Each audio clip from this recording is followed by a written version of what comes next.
À l'occasion du Printemps des poètes dont la grâce est le thème cette année, la médiathèque expose 2 artistes pour la finesse de leur œuvre. À visiter jusqu'au 31 mai à la médiathèque centrale du Canet, rue des Michels. Bonjour Bastien Hubert, photographe voyageur, vous nous invitez cette année en Éthiopie. Pourquoi cette destination? Cette destination, je l'ai choisie parce que l'Éthiopie, c'est le berceau de l'humanité. C'est un pays riche de par sa culture, de par ses paysages. J'ai souhaité, par curiosité, aller à la rencontre de ce pays, à la rencontre de ces différentes tribus. Et ici, je l'ai essayé de les mettre en valeur du mieux que je pouvais au travers de la photo. Beaucoup de grâce dans vos portraits.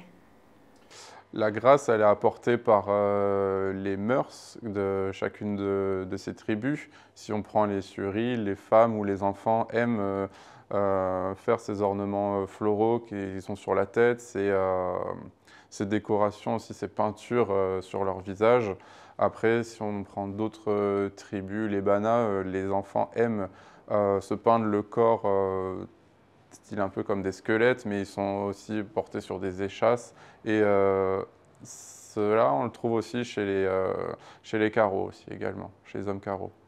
Comment travaillez-vous? Moi, je travaille tout seul. Je pars tout seul à la rencontre de ces tribus. Je rentre en immersion totale dans les tribus. J'y reste plusieurs jours. Là, pour ce voyage, je suis parti 1 mois. Avant de partir, je trouve un fixeur et en fonction de ça, on établit un petit peu la feuille de route. Et après, en rencontrant le chef de village, le chef de tribu, pour avoir la confiance au fur et à mesure des jours où je suis là. Et petit à petit, les choses se font et je capte des scènes de vie. Et après, je travaille avec des personnes que j'ai plus ou moins choisies parce que je leur trouvais quelque chose de beau et à travers le regard ou à travers le physique. Que cherchez-vous à transmettre?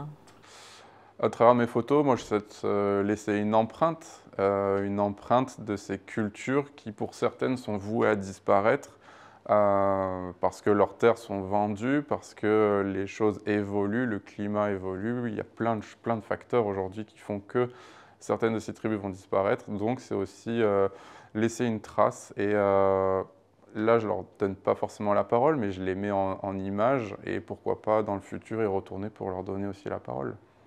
Que retenez-vous de vos voyages?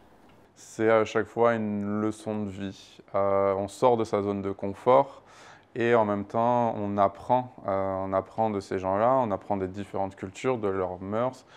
Voilà, je m'inspire de tout ça, j'engendre plein de choses et quand je reviens ici, je vois les choses différemment. Je dirais, j'ai une ouverture d'esprit qui est assez grande. Ça permet de lâcher prise sur certaines choses et de se focus sur d'autres et de dire, OK, là-bas, j'ai vécu ça, j'ai vu ça, ils vivent de cette façon. Est-ce que moi, je peux aussi prendre des parts de leur façon d'être et de vivre et est-ce que moi, je peux les incrémenter dans la mienne?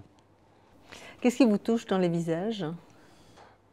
C'est le regard, principalement c'est le regard, parce qu'un regard n'a pas besoin de mots, n'a pas besoin de paroles pour exprimer quelque chose et on peut des fois capter l'âme d'une personne à travers son regard.